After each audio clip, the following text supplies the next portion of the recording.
So last weekend, did we just see the match of 2026? And if so, why was it so good? Don't worry, I'm gonna help.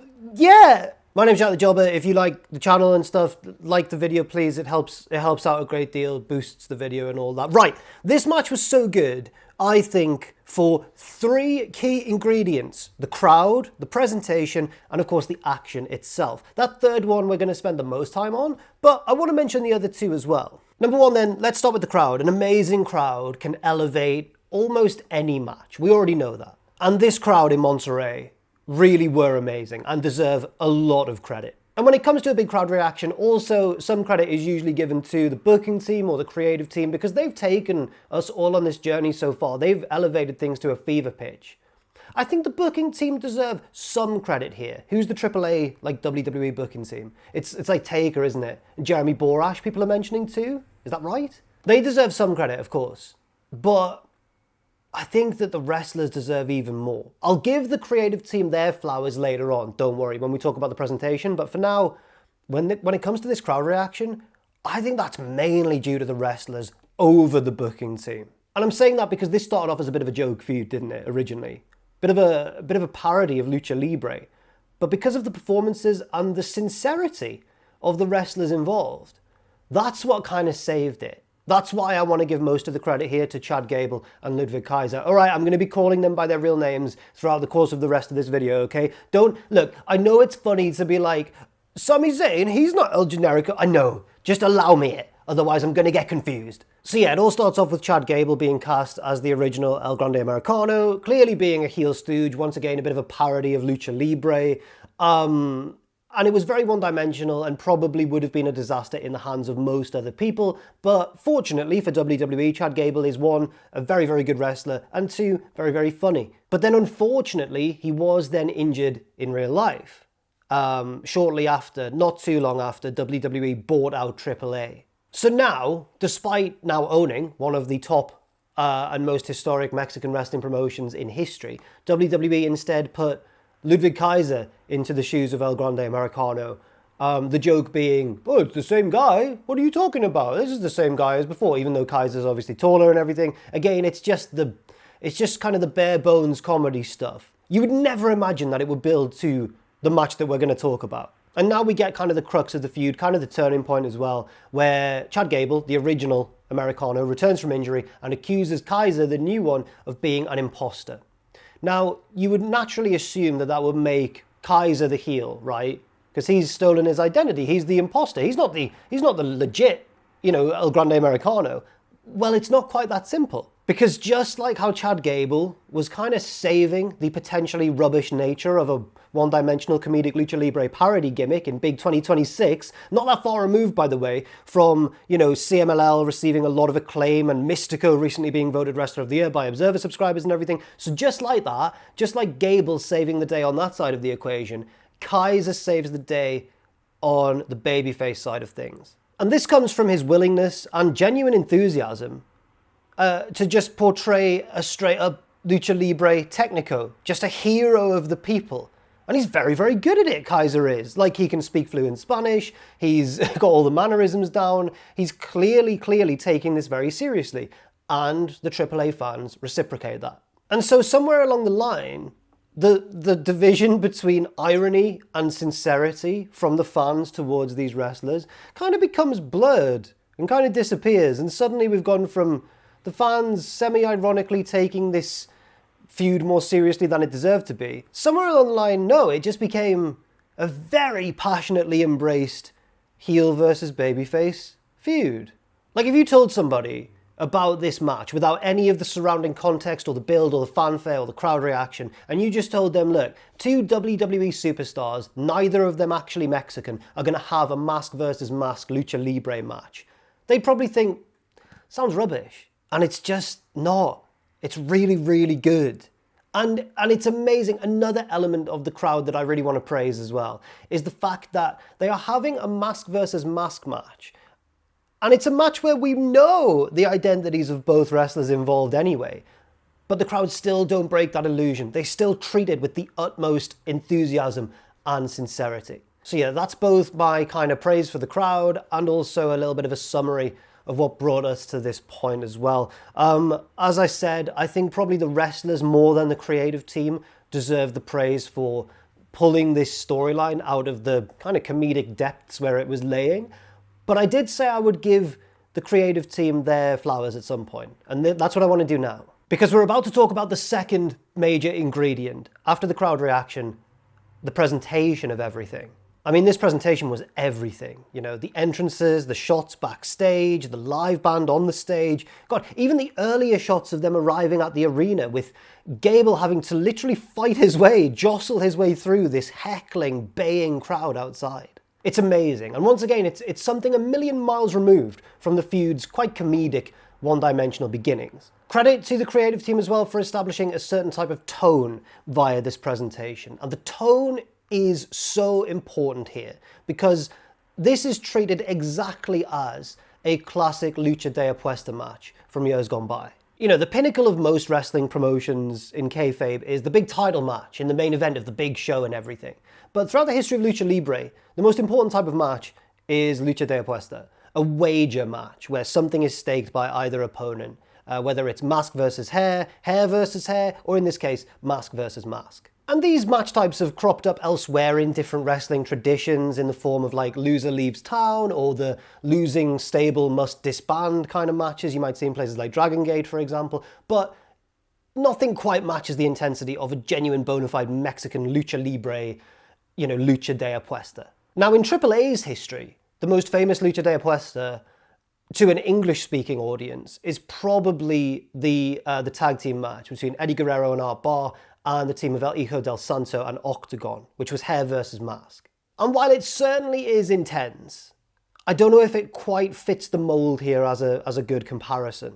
Like, the heels are very despicable and mean, but I think there's better examples to compare the match we're talking about today to. So to find a more accurate reference point, I think we need to look at the history of AAA's historic rival promotion, CMLL, or EMLL as it was known previously. At the promotion's 50th anniversary show in 1983, and by the way, it's hilarious that a wrestling promotion turned 50 years old in 1983, the fans bore witness to a now legendary hair versus hair match between Sangre Chicana and MS1. If you think that Lucha Libre is just flips and acrobatics and no-selling and style over substance, watch this match and you will be proven wrong. It's a very, very bloody, hate-fueled brawl, and it demonstrates nicely for us here several tropes that crop up in these big, epic luchas de apuestas. The heel jumps the face during the entrance. There's also the element of crowd interaction with this woman trying to wipe the blood away from the babyface Sangre Chicana mid-match.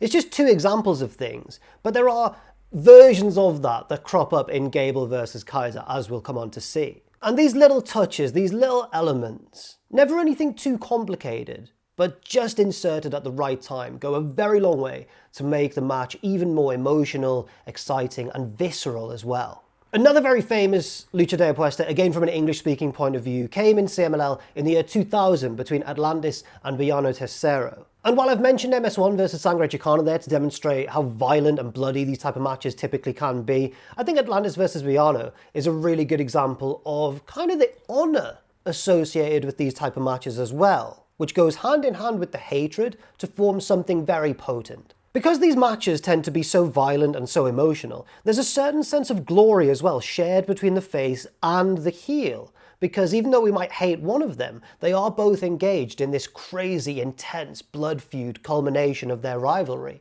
And you have to kind of, I guess the crowd are like, we kind of have to give it up to both men here, although they save that usually for after the match. And I think this is true in the case of Kaiser versus Gable as well. Yes, the crowd are fully behind one of them, Ludwig Kaiser, but there's a respect for both, which ultimately pours out at the end after the match has been decided. And ultimately there's a respect for the stipulation above all. So yeah, on the whole, this is where the creative team deserve the most credit. Not in the long-term booking, which was kind of muddled and was originally a WWE thing, then brought over to the AAA side of things and was really kind of rescued from the jaws of defeat.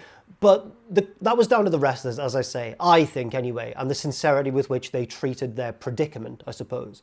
But this is where the creative team deserve the most credit. Right at the end, at the most crucial part of the feud, with the tone and the presentation, and really embracing the fans' desire to take this seriously. The Undertaker and co. gave this match the most chance possible of succeeding on the night. But the rest of the stuff to do their jobs. And Gable and Kaiser took the ball and ran with it further than it was entirely unnecessary how far they went, but it was brilliant. So I've already mentioned the entrances and the presentation and everything, but once they get in the ring, just look at this ultra serious setup they've got. It's brilliant. I also love the camera work here because as Kaiser poses front and center, we see Gable in the background stealing a guitar from a member of the band and of course inevitably using it to blast his opponent with. The legendary Rey Mysterio then gets in Gable's face and really helps sell this moment as something very despicable and shameless, and it really reinforces the idea of this match as a blood feud rather than anything comedic anymore. The match then begins properly, the bell rings, and we start things off in quite a conventional but very frantic and fast-paced kind of way as Gable furiously beats Kaiser down, and then Kaiser very furiously makes his comeback, with the crowd of course roaring him on. Now here, there is a potential problem. In both of the legendary examples I cited just before, that I suspect this match maybe drew a bit of inspiration from, things are a bit rough and ragged around the edges, and that totally fits the tone. It's just not as pretty. Whereas in the modern age, a pair of wrestlers like Ludwig Kaiser and Chad Gable are so talented and so crisp and seamless in all their movements and all their moves, it's potentially a bit jarring. This is meant to be like a hateful blood feud, culmination of everything, really tear into each other. But then if they start doing the prettiest moves and sequences imaginable, it doesn't really work, do you know what I mean? In those old matches, seamless wrestling and pretty exchanges are way less important than everything feeling raw and real and full-blooded. And also, one took place like 25 years ago, and one took place like 40 years ago, so of course it wasn't going to be as clean as maybe this match could be. And indeed turns out to be. But I think they managed to save it. I think they managed to have kind of the best of both situations. Because yes, this is unavoidably a prettier and a cleaner match than those other examples, but Gable and Kaiser throw themselves into everything with such enthusiasm and such hatred that a lot of that desired roughness and raggedness I think still shines through anyway. This monkey flip spot on the apron early on is way more of a risky bump from Gable than it needed to be, and as even more important an example I think, and a more telling one, this suplex from Gable off the ring steps, dumping himself and Kaiser onto the floor, which could even be seen as like a semi-botch. It almost looks downright untidy, but it really brings that tone that this sort of match needs. It feels impactful and scary and a bit out of control, and that is absolutely the desired effect here. And this is all happening so early in the match that it just begins this wave of adrenaline that kind of sweeps us along. I think this match goes like 33 minutes or something like that. I can confidently say that this is one of the breeziest half-hour matches I have ever seen. When I checked the runtime after I'd finished, I couldn't believe it was that long. Gable rips Kaiser's mask a bit, but Kaiser gets revenge with a crunching air raid crash through a table. And honestly, he doesn't just put himself and Gable through the table, he slams himself down to drive his opponent as hard as possible, doing damage to himself as well.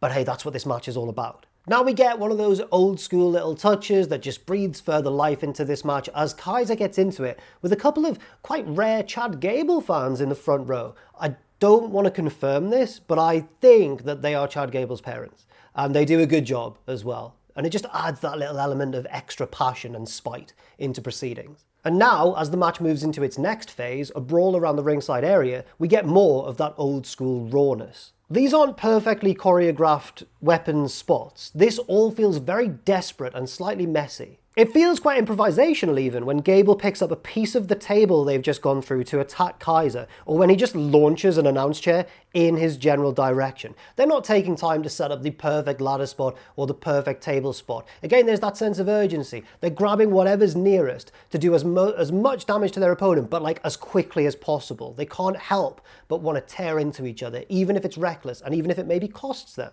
Of course, a wrestling match has to have, some wrestling moves in it too, sometimes.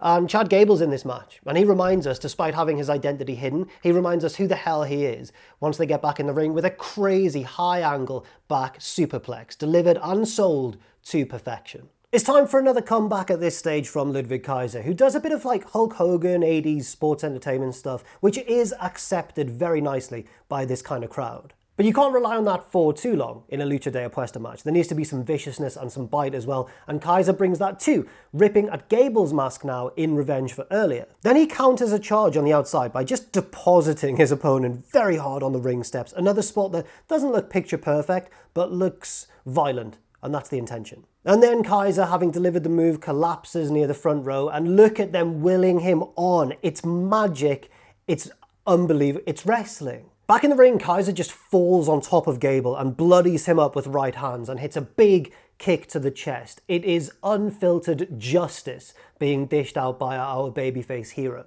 Gable fights back and we get a chair duel, which is won by Kaiser. He makes the cover, but the pinfall is broken up by the arrival of Gable's henchmen, Julio and Bruto, aka, the Creeds. They put Kaiser through the announce table and roll him back in the ring, where he eats a big diving headbutt from Gable, but he's not done yet, and he kicks out, and the match must go on. Now it's time for all the cameos and the sideshow stuff. And your mileage may vary on this sort of thing in a big epic wrestling match. I think the important thing here, and the thing that serves the match so well, is that the sideshow stuff remains a sideshow. It never overshadows the action too much. It never takes away from the central point of this match, which is these two epic rivals doing battle. Like, in contrast, and I'm not saying this to overly criticize either of these matches I'm about to mention, because I'm a big fan of both of those matches, but in contrast, matches like Cody Rhodes versus Roman Reigns at WrestleMania 40 and Hangman Adam Page versus Jon Moxley at All In Texas, they featured these run-ins and these big cameos that were as big a part of the match as any other aspect of it. Whereas in this case, I think the run-ins and the cameos are not as big as any other part of the match. I think overall it still remains all about the two men involved. Who can really think of Cody versus Roman without thinking of The Undertaker coming along to foil The Rock? Who can think about Hangman versus Moxley without thinking of Darby making his return from Mount Everest and everything? I can't personally. But when I think about this match, I think overall about the atmosphere, like the sense of passion and delirium and excitement generated by the hatred between these two men. So the sideshow elements, these little spots, never take away from the overall picture. They just kind of add to everything instead. That's my own opinion, yours might differ, but I think it helps the match. So Ludwig's allies run in to take care of Julio and Bruto, and they do so with a kendo stick and a big balcony dive, and it's all incredibly fun, but without taking too long at all. And by the way, these babyfaces are Pete Dunne and Tyler Bate. Have you ever seen Pete Dunne or Tyler Bate having such a good time? Have you ever seen them unironically express such joy? There is a point here. It's clear that everybody involved with this, and I think news has since emerged that Pete Dunne actually agented this match and put it together. Major credit to him, of course. It's clear that everybody involved is having an absolute blast, and I think you can really tell as a motorbike whizzes past outside. That's happened in other videos before. What if it's the same guy? Gable, being the ultimate heel, decides to now pick on a blind man in the front row. This is actually Ojitos, a Mexican comedian that Gable clashed with earlier in this feud. And of course here, he gets his revenge, blasting Gable with his cane to the delight of the fans. All of this, of course, has given Kaiser time to recover, and he hits a blockbuster off the apron onto Gable, and then he celebrates with Ojitos, bringing this little segment to an end as well. And once again, it absolutely has not outstayed its welcome or taken too much time at all. Gable briefly takes control of things again, but as he gets back in the ring, he turns straight into a guitar shot from another intruder in the match. It's a nice payoff to Gable's own guitar ambush at the start of the match, and also it's a nice payoff to earlier in the feud. That's because the masked assailant is revealed as none other than legendary Exotico wrestler Pimpinella Escalata. Now this is another person that Gable attacked earlier in the feud, and it's becoming clear that all of his disrespect towards Mexican culture, or towards Lucha Libre specifically, is now coming back to bite him at the worst possible time. That's all the interference out of the way, and in my notes I've said, in putting them all back to back to back, whoever agented this match deserves major credit. Well, once again, that is apparently Pete Dunne, and by laying all these moments so closely together, he does deserve major credit. Like, if he'd placed these instances more sparsely throughout, I think that really would have risked disrupting the flow of this match, but because he put them all close together, and far away enough from the ending of the match as well, it really doesn't take anything away. Now Kaiser tries to use a bull rope, but Gable turns the tables after a low blow, and then Kaiser has to kick out of another very near fall following a stomp into a steel chair, and Gable decides, right, if Kaiser isn't going to stay down and be pinned, I'm just going to choke him out with this rope instead. The crowd's excitement and emotion at this point has really bubbled to the top now, with all the run-ins, with all of the hatred, with all the near falls now as well, with both men bleeding and their masks all torn and everything. So now this is where the raw, unashamed, emotional element of the match is allowed to shine through. Kaiser's partner Andrea urges him on from the front row, and Kaiser visibly fires up due to this. I'm reminded a little bit of Bryan Danielson's comeback against Swerve Strickland in the main event at Wembley Stadium. The one where Bryan's like firing up because he sees his family in the front row, and in the wrong hands it could have been very cheesy and overwrought, but it's Bryan Danielson, so of course it works really well. And in this case, I think it works really well too, given the emotional tone, the background involving Andrea as well, which you've probably read about in a million news stories now already, I don't need to go into it, and just the willingness of the fans to fully buy in. It's not cheesy if everybody in the room is losing their minds for it and has, as I say, bought into the moment. So why not do it? And they do it so well. Gable breaks the hold to argue with Andrea, so Kaiser, of course, dishes out some bull rope-based justice. Back in the ring, Gable gets a big near fall now, kicking out of a DDT on a chair, and now both men are exhausted, they're on their knees, firing right hands at each other, and now all the bells and whistles very suddenly have all been stripped away again, and we're just down to two men just punching each other. Gable, of course, loses this strike exchange because his opponent is so brave and heroic and a lovely babyface man, and of course he wins the strike exchange. Kaiser's punches maybe aren't that clean, I have to say, but I can totally forgive that because I think it works in kayfabe. They're both tired, they're running on adrenaline and emotion. Of course the punches are going to be a little bit sloppy. Kaiser now charges at Gable, who hits a very nice counter with a big overhead belly-to-belly suplex into the corner. And now a switch flips. Gable has often been compared to Kurt Angle for his moveset and his Olympic background and his ring attire and his quite dorky sense of humour at times, but I think Gable also shares the most sadistic qualities of a heel Kurt Angle. And when that switch flips, he starts moving with this real urgency and this look on his face, and it's quite scary in a really good way. And that is the mode that Gable enters now. He puts Kaiser's leg against the ring post and just wails on it with a steel chair. Back inside, he locks in the ankle lock, but Kaiser isn't done yet. Once again, so brave, so heroic. He rolls through, and in a reversal I love, uses Gable's straps on his ring attire, yanks him backwards into a lovely cabenaria. But Gable counters that back into another ankle lock, and this time he drops down and wraps up the leg and everything. Kaiser cannot counter it in the way he did before, so now he has to just grit his teeth and power his way upwards, standing up out of the hold in like this ultimate moment of resilience. And he does get out of it, standing up completely, managing to get out of the hold and dropping Gable with a huge suplex. He then tries to finish things off, hits the ropes, and of course immediately collapses because of the damage done to the leg. Gable goes back to his bag of tricks, hits Chaos Theory, Kaiser again with a huge kick out, and now they're both in opposite corners of the ring, absolutely spent. And I love their body language here. I think Gable knows at this point that he's lost the match. Look at him, he is utterly resigned. He knows this guy's just not going to stay down. He won't be beaten. But it kind of goes back to what I was saying about this shared honor and glory between the two. Even though he's the heel, Gable still goes for it, still tries one last final kind of pointless charge, which Kaiser of course avoids, and Gable goes crashing into the ring post. And now we get the finish of the match. And in a moment I absolutely love, Kaiser runs the ropes, clocks Gable with the running headbutt, and pins him 1, 2, 3. Now Jack, you might be saying, what about the damage done to the leg? He was just selling that moments ago. This is why I love the finish so much. He is selling it. It just hasn't stopped him from fighting through the pain barrier and hitting that running headbutt. Because if you watch it back, Kaiser starts off slowly limping as he's kind of trying to run the ropes, and then he slowly gathers speed, and the faster he gets, the more he screams in pain, like you actually hear him audibly selling it. In one spot, one moment, it's kind of the very notion of babyface struggle in a microcosm, and it's such a fitting end to a wonderful match. Everybody is delighted for El Grande Americano. He's done it. What a moment. And I couldn't end this video without mentioning the traditional post-match unmasking ceremony. And in a wise move, I think, it is played entirely seriously. It stays completely faithful to all those classic unmasking ceremonies throughout Lucha Libre history. Once again, this isn't a parody of Lucha Libre.